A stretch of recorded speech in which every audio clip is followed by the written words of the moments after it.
Hello my dear students, welcome back to a new session of editorial analysis. और हमेशा की तरह हम शुरू करेंगे वोकैबुलरी से।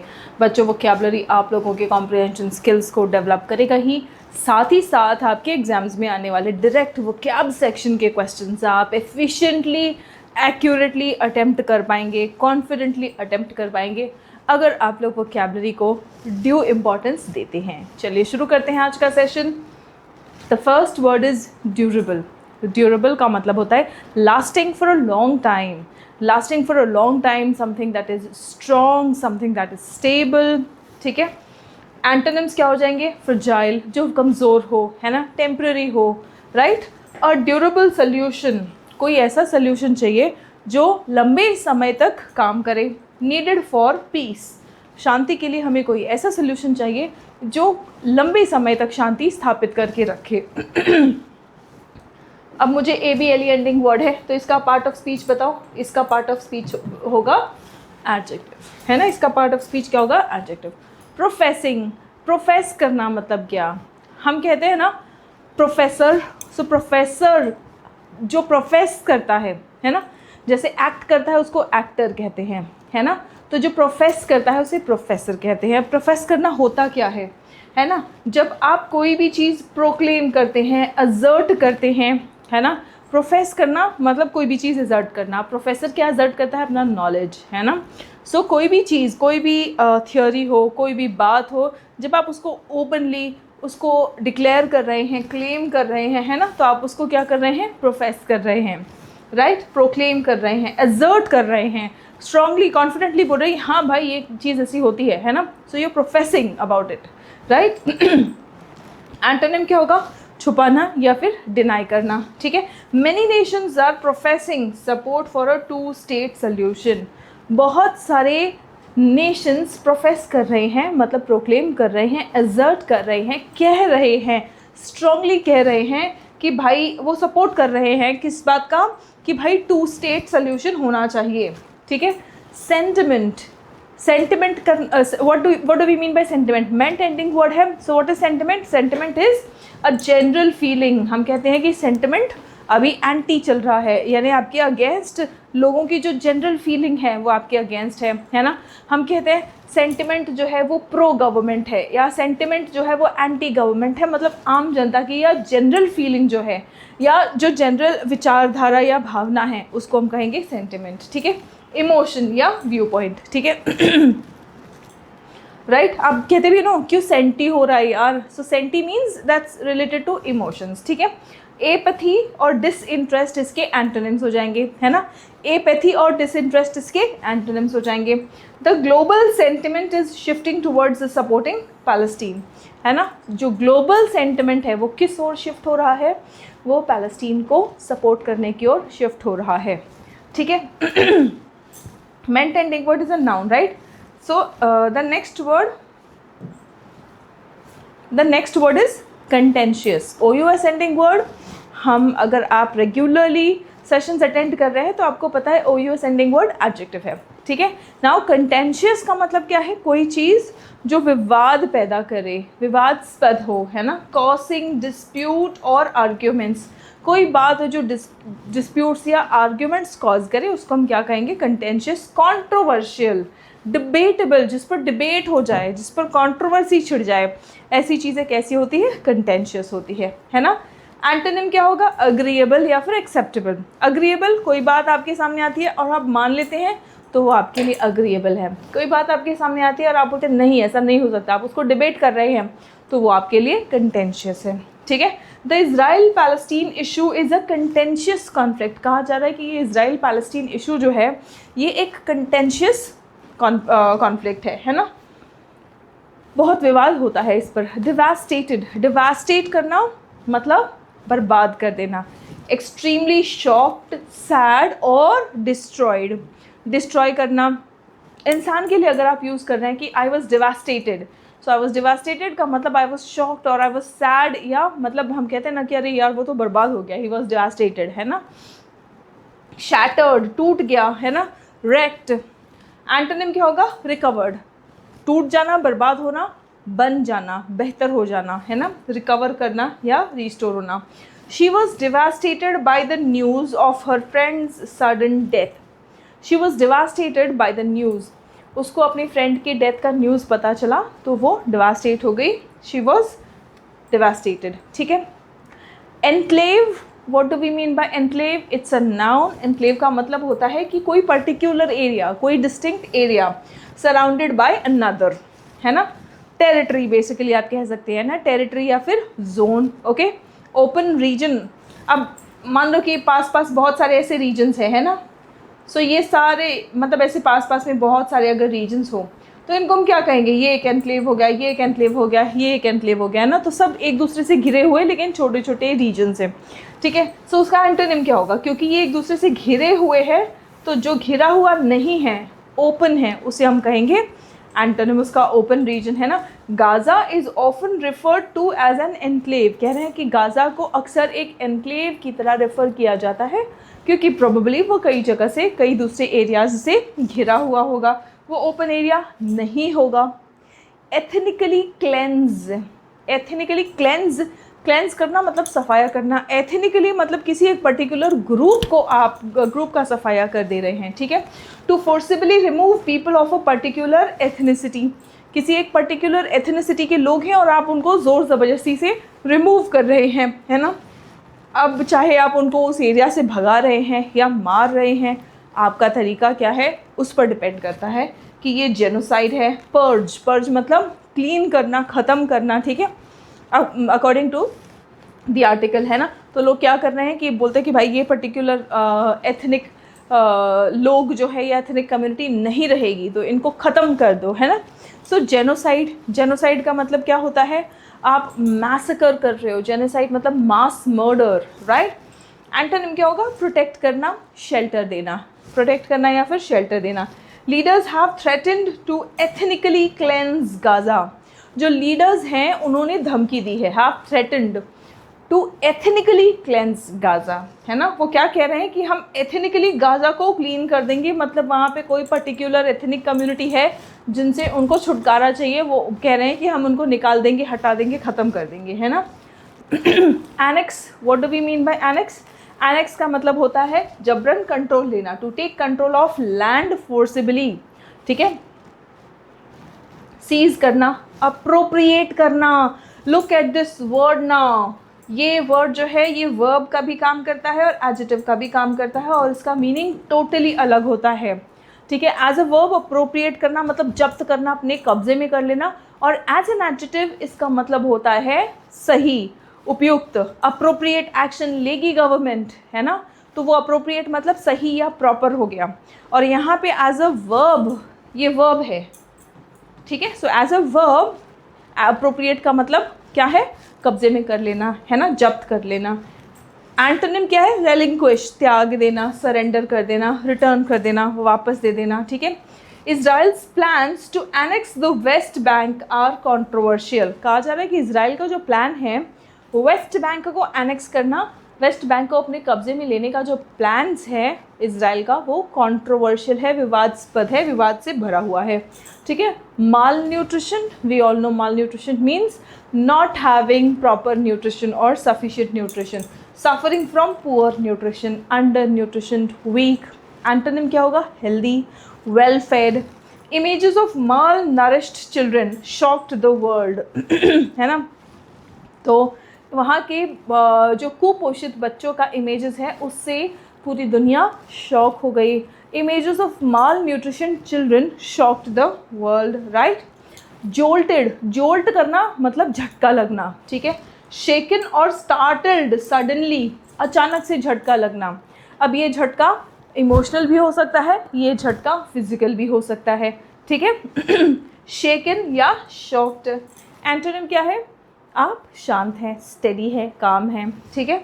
The sudden loud noise jolted everyone in the room, अचानक से जो आवाज़ आई उससे रूम में जितने भी लोग थे वो चौंक गए, है ना, जोल्ट हो गए। नाउ कैटास्ट्रोफे, कैटास्ट्रोफे का मतलब क्या होता है? अ टेरिबल डिजास्टर, बहुत ही भयानक आपदा। Catastrophe, a terrible disaster, calamity, tragedy. ठीक है। एंटोनिम क्या है? ब्लेसिंग, आशीर्वाद या फिर खुशकिस्मती, fortune. The war has become a humanitarian catastrophe. जो वॉर है वो क्या बन गया है? एक ह्यूमैनिटेरियन कैटास्ट्रोफे बन चुका है। The next word is mounting. What do we mean by mounting? Mount करना मतलब बढ़ता हुआ, है ना? माउंटिंग मतलब बढ़ता हुआ। इंक्रीजिंग और राइजिंग, एस्केलेटिंग, ग्रोइंग। एंटोनिम क्या हो जाएगा? डिक्रीजिंग, डिक्रीजिंग और declining. There is mounting pressure on Israel to stop attacks. Attacks पर प्रेशर बढ़ता जा रहा है, इसराइल पर प्रेशर जो है वो बढ़ता जा रहा है अटैक्स को रोकने के लिए, अटैक्स को रोकने के लिए। To stop attacks there is mounting pressure, बढ़ता हुआ प्रेशर है इसराइल के ऊपर, ठीक है। टैक्टिकल का मतलब क्या है? टैक्ट, हम कहते हैं ना टैक्ट्स एंड टैक्टिक्स।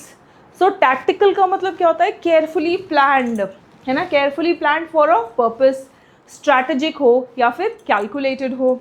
एंटोनिम क्या हो जाएगा? केयरलेस या फिर unplanned. Israel announced tactical pauses in the attacks. Israel ने टैक्टिकल पॉजेज अनाउंस किए हैं अटैक में, है ना? केयरफुली प्लान्ड है कि बस अब हम हमला नहीं करेंगे, रोक देंगे, है ना? अब हमला कर दो। तो उन्होंने बहुत प्लान करके अटैक्स किए हैं। The next word is belatedly, ठीक है। बिलेटेड मतलब देर से, लेटर दैन एक्सपेक्टेड, है ना? आप कहते हैं ना बिलेटेड हैप्पी बर्थडे, आप बिलेटेड तभी कहते हैं जब आप टाइम पर हैप्पी बर्थडे नहीं बोल पाए, जब आप लेट हो गए हैं, है ना? सो लेट और ओवरड्यू। एंटोनिम क्या होगा? प्रॉम्प्टली, तुरंत या on time. France is belatedly joining the recognition movement. France जो है इस मूवमेंट को ज्वाइन तो कर रहा है लेकिन बिलेटेडली ज्वाइन कर रहा है। मतलब इसी वर्ड में कहा जा रहा है, ये क्यों नहीं कहा जा रहा है कि लेट ज्वाइन कर रहा है? बिलेटेड मतलब टाइम पे करना चाहिए था लेकिन टाइम पे नहीं है ये, है ना? France is belatedly joining the recognition movement. Right students, now we have our application on Serene Pathshala on Google Play Store. The name of our application is Serene पाठशाला, ठीक है। आप ये एप्लीकेशन Serene पाठशाला Google Play Store पर से download कर सकते हैं। इस एप्लीकेशन पर आपको मिलेगा क्या? बच्चों, आप लोगों के लिए है एक कंप्लीट इंग्लिश फाउंडेशन बैच। यहाँ पर 200+ आवर्स का कंटेंट आपको मिलेगा। 200+ आवर्स का content is a lot of content, ठीक है। एनरोल करते ही, क्योंकि ये VOD बैच है तो सारा कंटेंट आपको एनरोल करते ही मिल जाएगा। अब आपके एग्जामिनेशन के टाइमलाइन के अकॉर्डिंग, एग्जामिनेशन 3 महीने बाद है, 6 महीने बाद है, साल भर बाद है, उसके अकॉर्डिंग ही आप लोग यहाँ पे एनरोल कर सकते हैं। इस बैच में आपको मिलेगा क्या और किसके लिए है ये? अगर आप सरकारी एग्ज़ाम्स की तैयारी कर रहे हैं तो ये बैच आपके लिए है, क्योंकि इसमें पूरा इन डेप्थ ग्रामर सिखाया जाएगा जो आपके एग्ज़ाम्स में आता है। प्रैक्टिस कराया जाएगा ग्रामर के क्वेश्चंस का based on previous years practice questions, ठीक है। प्रीवियस ईयर्स की जो क्वेश्चंस हैं उसी पर बेस्ड आपका प्रैक्टिस है। वोकैबुलरी की डेडिकेटेड सेशंस हैं, क्लोज टेस्ट, पैराजम्बल्स, कॉम्प्रिहेंशंस, ये सब क्वेश्चन जो आपके एग्जाम में आते हैं इन सब के डेडिकेटेड क्लासेस हैं, ठीक है। और ये क्लासेस में जो भी क्वेश्चंस प्रैक्टिस कराए जाएंगे सब आपके प्रीवियस ईयर्स के क्वेश्चंस हैं, ठीक है। अब ये क्वेश्चंस अटैम्प्ट करके आपको तुरंत पता चल जाएगा कि हाँ भाई ये क्वेश्चन हमारे एग्ज़ाम में आता है, हम इसको अटैम्प्ट कर पा रहे हैं या नहीं, और उसी से आप अंदाज़ा लगा सकते हैं अपनी तैयारी की सही दिशा में जा रहा है या नहीं। और इसके अलावा जो भी बच्चे अपने कम्युनिकेशन स्किल्स पर फोकस करना चाहते हैं, अपना स्पोकन इम्प्रूव करना चाहते हैं, यहाँ पे ग्रामर थोड़ा कम, खाली सेंटेंस स्ट्रक्चर और उसका बहुत सारा प्रैक्टिस, बोलने का प्रैक्टिस किया जाता है, वो हो जाएगा आपका जूम इंग्लिश एक्सप्रेस, ठीक है। ये आपका spoken English zoom express batch है यहाँ पर, ठीक है बच्चों। चलिए अब state for the stateless. Stateless मतलब जिनका कोई देश नहीं है, उन लोगों के लिए देश की बात हो रही है ना।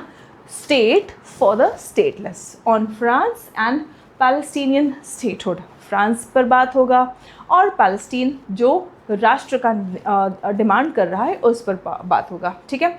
The West must follow France. कहा जा रहा है कि वेस्ट को फ्रांस का फॉलो करना चाहिए इन रिकग्नाइजिंग पैलेस्टीनियन स्टेटहुड, यानी कि फ्रांस ने तो रिकग्नाइज कर दिया और इसी तरीके से वेस्ट को भी इसी लाइन पर चलना चाहिए, फ्रांस को फॉलो करना चाहिए और पैलेस्टीन को स्टेटहुड देना चाहिए। France's decision to recognize Palestinian statehood. France का जो डिसीजन है कि हाँ भाई पैलेस्टीनियंस को चाहिए, राष्ट्र की आवश्यकता है पैलेस्टीनियंस को, ये इनका जो डिसीजन है in September reflects President Emmanuel Macron's deep frustration, ये दिख रहा है उनकी इस डिसीजन से ही दिख रहा है कि प्रेसिडेंट इमैनुअल मैक्रोन कितने फ्रस्ट्रेटेड है। किस बात से फ्रस्ट्रेटेड है? Deep frustration with Israeli prime minister Benjamin Netanyahu. ये Israeli prime minister Benjamin Netanyahu से फ्रस्ट्रेट हो चुके हैं। किस बात पर? Over the ongoing war on Gaza. Gaza में जो अभी भी वॉर चल रहा है उस बात को लेकर ये इजरायली प्राइम मिनिस्टर से फ्रस्ट्रेट हो चुके हैं। as well as his willingness to adopt a more proactive and constructive approach towards finding a durable solution। और इसी के साथ साथ उन्होंने एक ऐसा प्रोएक्टिव, एक तो होता है एक्टिव कि हाँ ठीक है चलो हम एक्टिविटी कर रहे हैं, एक होता है प्रोएक्टिव मतलब कोई भी खतरा, कोई भी प्रॉब्लम आने के पहले या बढ़ने से पहले ही आप कोई कदम ले लेते हैं तो उसको हम प्रोएक्टिव कहते हैं। ठीक है, प्रिवेंटिव बेसिकली, है ना। तो प्रोएक्टिव और कंस्ट्रक्टिव अप्रोच। कंस्ट्रक्टिव ऐसा हो गया कि मतलब हाँ, हम चीज़ों को ठीक करने के लिए जो एक्शन ले रहे हैं, चीज़ों को ठीक करने के लिए जो भी आप एक्शन लेते हैं वो कंस्ट्रक्टिव अप्रोच कहा जाता है ना। तो वो प्रोएक्टिव और कंस्ट्रक्टिव अप्रोच ले रहे हैं towards finding a durable solution. उनको भाई एक सोल्यूशन चाहिए और ड्यूरेबल सोल्यूशन चाहिए। Of the 193 members of the UN में कितने मेंबर्स हैं? 193। Of the 193 members in UN, 147 including India, China and Russia have already recognized the Palestinian states। So अगर आपसे पूछा जाए कि क्या इंडिया पैलेस्टीनियन स्टेट को रिकग्नाइज करता है तो यस, इंडिया, चाइना, रशिया, इन सबको मिलाकर 193 मेंबर्स जो हैं यूएन में, उनमें से 147 मेंबर्स ऑलरेडी पैलेस्टीनियन स्टेट को रिकग्नाइज कर चुके हैं। बट पावरफुल वेस्टर्न नेशंस, जो पावरफुल वेस्टर्न नेशंस है जो इज़राइल के करीबी है, with close ties to Israel, have always stopped short of granting official recognition. उन्होंने हमेशा अपने आप को रोक लिया है रिकग्निशन देने से, even if professing support for a 2 state solution. हालांकि वो 2 स्टेट सोल्यूशन की बात करते हैं, वो प्रोफेस करते हैं 2 स्टेट सोल्यूशन, लेकिन पैलेस्टीन को रिकग्निशन देने से वो अपने आप को रोक लेते हैं। क्यों? क्योंकि वो इज़राइल के करीबी हैं। But this position began to shift after Gaza war in October 2023। लेकिन उनका ये जो पोजीशन है ये अक्टूबर 2023 का जो गाज़ा वॉर है इसके बाद से शिफ्ट होने लगा है, with more European countries taking formal steps. दिन पर दिन और ज़्यादा से ज़्यादा यूरोपियन कंट्रीज़ जो हैं ये पॉजिटिव स्टेप्स ले रहे हैं, फॉर्मल स्टेप्स ले रहे हैं। फॉर्मल स्टेप लेने का मतलब ये नहीं कि खाली बातों में या कैजुअली बोल रहे हैं कि हाँ ऐसा होना चाहिए, ये कानूनी तौर पर फॉर्मल स्टेप्स ले रहे हैं, taking formal steps towards its recognition. Last year Spain, Ireland, Norway and Slovenia recognized Palestine's independence. ये लास्ट ईयर इन सभी देशों ने पैलेस्टीन के इंडिपेंडेंस को रिकग्नाइज किया है। If mister Macron follows through, France will be the first. अगर मिस्टर मैक्रोन ने जो कदम लिया है अगर ये इसी पर आगे चलते रहें तो France will be the first G7 member nation. G7 countries में पहले ऐसे मेंबर नेशन ये बनेंगे टू डू सो, पैलेस्टीन को स्टेटहुड देने में, आगे बढ़ने में या ये कदम उठाने में G7 में से पहले मेंबर बनेंगे। सच अ मूव में not have an immediate direct impact on peace process. कहा जा रहा है कि ये कदम जो है इमीडिएट यानी कि तुरंत तो असर नहीं दिखाएगा पीस प्रोसेस में, ठीक है, इमीडिएट और डायरेक्ट रिजल्ट नहीं दिखाएगा जो पीस प्रोसेस चल रहा है। That more western European countries are now ready to take irreversible measures in favour of Palestine. लेकिन ये बात कि बहुत सारे वेस्टर्न यूरोपियन नेशंस जो हैं इरिवर्सिबल मेजर्स यानी कि अब फिर नहीं बदलेंगे, अब पैलेस्टीन के अगेंस्ट नहीं जाएंगे, पैलेस्टीन की और वो पैलेस्टीन की हित में इरिवर्सिबल यानी वापस पलटने वाला कोई बात नहीं है। Irreversible measures in favour of Palestinian statehood लेने के लिए तैयार हो रहे हैं, ignoring strong opposition from Tel Aviv. और इस बात का ऐसा नहीं है कि इजराइल ऑपोजिशन नहीं कर रहा है, स्ट्रॉन्ग ऑपोजिशन कर रहा है इजराइल, लेकिन इस बात को वो इग्नोर कर रहे हैं। और वॉशिंगटन भी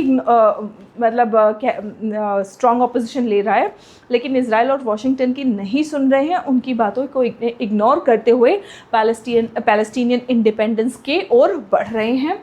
marks a clear change in sentiment. ये क्लियरली दिख रहा है कि लोगों का सेंटिमेंट जो है, जो जनरल इमोशन है, जो जनरल फीलिंग है, वो पैलेस्टीनियंस की ओर हो चुका है towards one of the modern world's most contentious conflicts. अगर आप देखेंगे तो मॉडर्न वर्ल्ड का ये one of the most contentious conflict है, ठीक है। Mr Macron's announcement comes at a critical juncture. अब आप देखेंगे तो मिस्टर मैक्रॉन का ये जो अनाउंसमेंट है ये एक क्रिटिकल जंक्चर पे आता है, ठीक है। ये क्रिटिकल जंक्चर पे मतलब एक बहुत ही अहम मोड़ पर आया है ये, ठीक है, पैलेस्टीनियंस के लिए। The war has devastated the enclave with confirmed deaths reaching 60,000 in 21 months। 21 months में confirmed deaths है, ठीक है, 60,000 लोग तक मर चुके हैं, ठीक है। रफली 2.5% ऑफ इट्स टोटल पॉपुलेशन, लगभग 2.5% उनके पॉपुलेशन का ख़त्म हो चुका है इन 21 महीनों में। In the West Bank settler violence has displaced tens of thousands of Palestinians. कहा जा रहा है कि वेस्ट बैंक में तो सेटलर वायलेंस ने क्या किया है, लगभग 10,000 लोगों को डिस्प्लेस कर दिया है। Israeli ministers have openly threatened, Israeli ministers ने खुलेआम धमकाया है, openly threatened to ethnically cleanse Gaza. उन्होंने कहा है कि हम गाज़ा में सफाया कर देंगे, ठीक है, और खुलेआम कहा है उन्होंने। And annex the West bank, उन्होंने ये भी कहा है कि वेस्ट बैंक को भी हम एनेक्स कर लेंगे, यानी कि ज़बरन उस पर कब्जा कर लेंगे। Images of starving and mall nutrition children, वहाँ से जो बच्चों के इमेजेस आ रहे हैं भूखे कुपोषित, ठीक है, which came out of Gaza last week, पिछले हफ्ते जो गाज़ा से बाहर आए हैं उनके जो इमेजेस हैं, have jolted global conscious. Global conscious मतलब पूरे विश्व की आत्मा को झटका लगा है। Have jolted global conscious even Israel's closest allies. अगर आप इज़राइल के क्लोजेस्ट एलाइज मतलब जो सबसे करीबी उनके दोस्त हैं उनकी भी अगर हम बात करें, including Britain, Canada and France, issued a rare joint statement. Israel के जो सबसे करीबी दोस्त हुआ करते थे, है ना, ब्रिटेन, कनाडा, फ्रांस, इन लोगों ने भी एक जॉइंट स्टेटमेंट दिया कि भाई ये बहुत ज़्यादा हो रहा है ना। Urging Mr Netanyahu to immediately end the humanitarian catastrophe. उन्होंने अर्ज किया है, रिक्वेस्ट किया है कि नेतन्याहू जी, दोस्त भाई, रोक दो ये ह्यूमैनिटेरियन कैटास्ट्रोफे जो हो रहा है। अंडर माउंटिंग प्रेशर, इसका मतलब क्या है कि इज़राइल पर दिन प्रेशर बढ़ता जा रहा है। Under mounting pressure Israel has announced. अब इस बढ़ते हुए प्रेशर के दबाव में इज़राइल ने क्या अनाउंस किया है, टैक्टिकल पॉजेज़। इज़राइल बोल रहा है ठीक है हम अटैक रोक देते हैं, लेकिन वो उसकी प्लानिंग के हिसाब से चल रहा है। प्लानिंग के हिसाब से वो कुछ दिन के लिए अटैक रोक देते हैं, फिर अटैक कर देते हैं, जैसे ही मामला ठंडा होता है फिर अटैक कर देते हैं, है ना। इसीलिए कहा जा रहा है टैक्टिकल पॉजेज़ ले रहे हैं वो, ठीक है, वो भी प्रेशर में, ठीक है। Under mounting pressure Israel has announced tactical pauses in its attacks, but this is far from sufficient. लेकिन ये पर्याप्त से भी बहुत दूर है। This is far from sufficient. What Gaza urgently needs, जो गाज़ा में तुरंत तत्काल में ज़रूरत है वो है एक complete end to bombings and shelling. वहाँ पे जो भी बॉम्बिंग, जो भी शेलिंग हो रहा है, तुरंत तत्काल में उस पर नियंत्रण होना चाहिए, रोक लगना चाहिए, ये ज़रूरत है गाज़ा पे। And the full opening of its borders to humanitarian aid, और उसका जो बॉर्डर्स है उसको भी पूरी तरीके से खोल दिया जाए ताकि वहाँ पे ह्यूमैनिटेरियन एड यानी कि जो भी देश उनको मदद करना चाहते हैं वो अपनी मदद लेके वहाँ पे पहुँच सके, ठीक है। Given that pressure is the only language Israel appears to understand. कहा जा रहा है कि इन परिस्थितियों को देखते हुए ये समझ आ रहा है कि इज़राइल जो है सिर्फ प्रेशर की भाषा समझ रहा है ना, बातों की भाषा, प्यार, दोस्ती कुछ नहीं समझ आ रहा है, उनको खाली दबाव समझ आ रहा है, ठीक है। पढ़िए एक बार फिर से समझिए।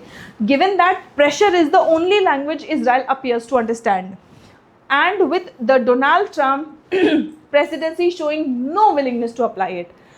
एक तो ये दिख रहा है कि इज़राइल सिर्फ प्रेशर का भाषा समझ रहा है, और दूसरा मिस्टर डोनाल्ड ट्रम्प प्रेशर देने के लिए तैयार नहीं है, ठीक है। And Donald Trump presidency showing no willingness to apply it.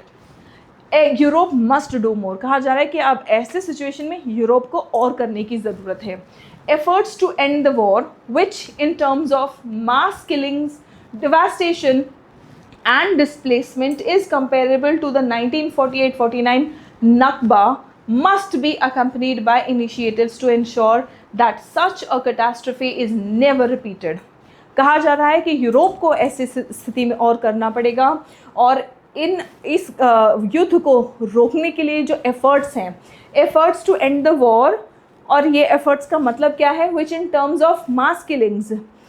कौन सा वॉर है ये? अगर जिस हिसाब से इसमें मास किलिंग हो रहा है, जिस हिसाब से यहाँ पे बर्बादी, डिवास्टेशन हो रहा है, जिस हिसाब से लोग अपने घरों से बेघर हो रहे हैं, डिस्प्लेसमेंट हो रहा है, इसको कंपेयर किया जा सकता है 1948-49 के नकबा से। And it must be accompanied by initiatives to ensure, और इसी के साथ साथ 1948-49 में नकबा हुआ, उसमें भी सिमिलर डिवास्टेशन हुआ था, अब फिर हो रहा है। तो अभी जो युद्ध को रोकने के लिए एफर्ट्स होना चाहिए, इन एफर्ट्स के साथ साथ कुछ ऐसा होना चाहिए कि इस तरह की वॉर या इस तरह का डिवास्टेशन, मास किलिंग्स दोबारा ना हो, है ना।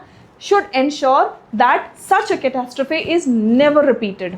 There should be concrete measures, concrete measures मतलब पुख्ता कदम उठाए जाने चाहिए। There should be concrete measures from the international community, पूरे इंटरनेशनल कम्युनिटी से कॉन्क्रीट मेजर्स होने चाहिए to pursue a durable political solution. ठीक है, अब एक ड्यूरेबल पॉलिटिकल सोल्यूशन परस्यू होना चाहिए, which is the 2 state solution. ठीक है, और वो क्या है? वो 2 स्टेट सोल्यूशन है। The first step in that direction is the recognition of Palestinian independence. और 2 स्टेट सोल्यूशन की ओर जो पहला कदम है वो है पैलेस्टीनियन इंडिपेंडेंस को रिकग्नाइज करना, स्वीकार करना, और फिर उसके बाद में उसका statehood. France has promised to join, France ने वादा किया है कि हम इनके जो इंडिपेंडेंस है और स्टेटहुड में साथ हैं। ठीक है, 2 बिलेटेडली, हालांकि इनको बहुत पहले आ जाना चाहिए था, लेकिन बिलेटेडली ही सही, लेकिन उन्होंने ज्वाइन किया है, उन्होंने वादा किया है। Most member countries of the UN in the statehood push. ठीक है, हमने देखा है कि 193 यूएन मेंबर्स में से 147 हाँ बोल चुके हैं। तो ये जो मोस्ट मेंबर कंट्रीज़ हैं यूएन के स्टेटहुड पुश में, स्टेटहुड पुश मतलब ये पैलेस्टीनियन को स्टेटहुड देना चाहिए, इस पुश में है, इस फेवर में है, इस पक्ष में है। इस पक्ष को बिलेटेडली फ्रांस ने ज्वाइन किया है, लेकिन अच्छी बात है कि इन्होंने ज्वाइन किया है। Other nations in the West must follow, West में अब जो और बाकी भी नेशंस हैं उनको भी फॉलो करना चाहिए। ठीक है, चलिए अब आप मुझे बताइए कि टोन कैसा है एडिटोरियल का, न्यूट्रल और डिटैच्ड है या होपफुल और परस्यूएसिव है। डिटैच्ड मतलब हमें कोई फ़र्क नहीं पड़ रहा है, न्यूट्रल है, किसी का साइड नहीं ले रहे हैं, नहीं, हम साइड ले रहे हैं। इस एडिटोरियल में क्लियरली दिख रहा है कि पैलेस्टीन के साइड से बोला जा रहा है। ठीक है, ऐसा नहीं है कि हम ना इजराइल का साइड ले रहे हैं ना पैलेस्टीन का साइड ले रहे हैं, ऐसा कुछ नहीं है, है ना। तो अग्रेसिव है क्या? नहीं, अग्रेसिव भी नहीं है। कन्फ्रंटेशनल मतलब एकदम लड़ाई झगड़े वाला ऐसा मूड नहीं है। स्केप्टिकल मतलब डाउटफुल, तो ये भी चीज़ नहीं है। हम होपफुल हैं और परस्यूएसिव हैं, हम मनाने की कोशिश कर रहे हैं, है ना। परस्यूएसिव है, होपफुल हैं कि हाँ उम्मीद करते हैं कि ऐसा हो। देखो लास्ट लाइन में भी हमें पता चल रहा है ना, other nations in the West must follow, है ना। तो हमारा टोन देखो कैसा है कि उनको भी फॉलो करना चाहिए, उनको भी ये काम करना चाहिए। तो हम परस्यूएसिव हैं और होपफुल है कि अच्छा हो, पैलेस्टीनियंस के लिए अच्छा हो, और वहाँ पे जो कुछ भी चल रहा है, जो कुछ भी बर्बादी, जो भी मास किलिंग, मास मर्डर्स, जेनोसाइड, मैसेकर चल रहा है, उन सब का अंत हो। What does France's recognition of Palestinian statehood signify? France ने जो पैलेस्टीन की स्टेटहुड को रिकग्नाइज किया है, इसका क्या महत्व है? According to the article, France का जो सपोर्ट फॉर इजराइल पॉलिसीज़ है, क्या ये इसका सबूत है? नहीं। President Macron's frustration with Israel and a push for lasting solution, France का attempt to strengthen ties with Washington, क्या इससे ये पता चल रहा है कि फ्रांस जो है वॉशिंगटन से अपनी टाइज मजबूत करना चाहता है? नहीं। टेम्पररी मेजर नहीं। प्रेसिडेंट मैक्रॉन जो है ये फ्रस्ट्रेट हो चुके हैं इजरायली प्राइम मिनिस्टर को समझा के कि रोक दो, युद्ध रोक दो। अब ये फ्रस्ट्रेट हो गए हैं, बोल रहे कि छोड़ो, हम जो जिनके साथ में गलत हो रहा है अब हम उनका साथ दे दें, है ना। सो प्रेसिडेंट मैक्रॉन से frustration with Israel and a push for a lasting solution, उनको यही चाहिए कि अंत हो इस महासंग्राम का, इस बर्बादी का, है ना, इस मैसेकर का अंत हो और एक लास्टिंग सोल्यूशन निकले, ठीक है। Why is France's recognition significant? अब कहा जा रहा है कि वेस्टर्न नेशंस में ये जो फ्रांस का रिकग्निशन आया है, तो ये क्यों सिग्निफिकेंट है, क्यों महत्वपूर्ण है? फ्रांस फर्स्ट कंट्री है इजराइल को क्रिटिसाइज़ करने वाला publicly. France first G7 nation में से होगा पैलेस्टीनियन स्टेटहुड को रिकग्नाइज़ करने वाला। फ्रांस ओनली UN मेंबर है? नहीं, ये तो बहुत लेट आए हैं, है ना। 147 मेंबर्स ऑलरेडी उनकी स्टेटहुड में शामिल हैं। France aims to end its ties with Tel Aviv? नहीं, वो इसराइल के साथ में अपने रिश्ते नहीं ख़राब करना चाहते हैं, लेकिन जो गलत हो रहा है उसको ज़रूर रोकना चाह रहे हैं, है ना। तो इसका इंपॉर्टेंस क्या है? इसका इंपॉर्टेंस ये है कि ये पहले G7 नेशन होंगे, है ना। G7 मेंबर्स जो हैं, G7 मेंबर्स में से ये पहले नेशन होंगे पैलेस्टीनियन स्टेटहुड को रिकग्नाइज़ करने में, है ना। जंक्चर का मतलब क्या है? क्रिटिकल जंक्चर, है ना, तो बहुत ही अहम मोड़। तो क्रिटिकल जंक्चर का मतलब क्या है? क्या जंक्चर सेटलमेंट का कोई तरीका है? क्या ये वायलेंट कॉन्फ्लिक्ट है? ये लीगल कॉन्ट्रैक्ट है? नहीं, एक मीटिंग पॉइंट है, एक क्रिटिकल मोमेंट है ना, एक महत्वपूर्ण पॉइंट है ये। नाउ करेक्ट सेंटेंस आपको बताना है, ठीक है। फ्रांस डिसीजन, फ्रांस डिसीजन नहीं, फ्रांसिस डिसीजन, है ना। तो फ्रांसिस डिसीजन, अपोस्ट्रोफे S आएगा, ये तो प्लूरल बना दिया, है ना। यहाँ पे अपोस्ट्रोफे S नहीं है। फ्रांसिस डिसीजन टू रिकग्नाइज, अब अपोस्ट्रोफे S वाले दो ऑप्शंस हैं, ऑप्शन B और ऑप्शन D। आगे पढ़ते हैं। France's decision to recognize Palestine shows leadership. To recognize Palestine show leadership, तो ये गलत है ना। डिसीजन, डिसीजन शोज लीडरशिप, है ना। डिसीजन ये सिंगुलर है, तो सिंगुलर के साथ में सिंगुलर वर्ब आएगा, शोज लीडरशिप। तो आपका करेक्ट ऑप्शन है option B। How many of you are getting the grammar questions correct? At the end of the session हम एक ग्रामर क्वेश्चन करते हैं। कितने बच्चों को ग्रामर क्वेश्चन करेक्ट आ रहा है? देखो, हम कभी इसमें वॉइस कर लेते हैं, कभी नरेशन कर लेते हैं, कभी कोई प्रेपोजिशन का क्वेश्चन आता है, कभी सब्जेक्ट वर्ब का क्वेश्चन आता है। हर एडिटोरियल के साथ में आप कुछ ना कुछ ग्रामर का एक कॉन्सेप्ट सीख कर जाते हैं। How many of you are getting it correct? At the end of the session I want all of you to tell me your score. आप लोग अपना स्कोर क्यों नहीं बताते हैं? या तो फिर आप अटेम्प्ट नहीं कर रहे हैं। अगर आप अटेम्प्ट नहीं कर रहे हैं क्वेश्चंस, फिर बाद में आप लोगों को शिकायत नहीं करना है कि हमारे कॉम्प्रहेंशन स्किल्स इंप्रूव नहीं हो रहे हैं। So students, please focus on attempting the questions also. Tell me your score, मुझे भी पता चले आप लोगों का कितना इम्प्रूवमेंट हो रहा है, कितना फ़ायदा मिल रहा है आप लोगों को इन सेशंस का, ठीक है। और English with Suman Sharma Telegram channel join कर लेंगे, क्योंकि वहाँ पे आपको मिलेगा ये PDF, इससे आप लोग रिविज़न कर लेंगे, ठीक है।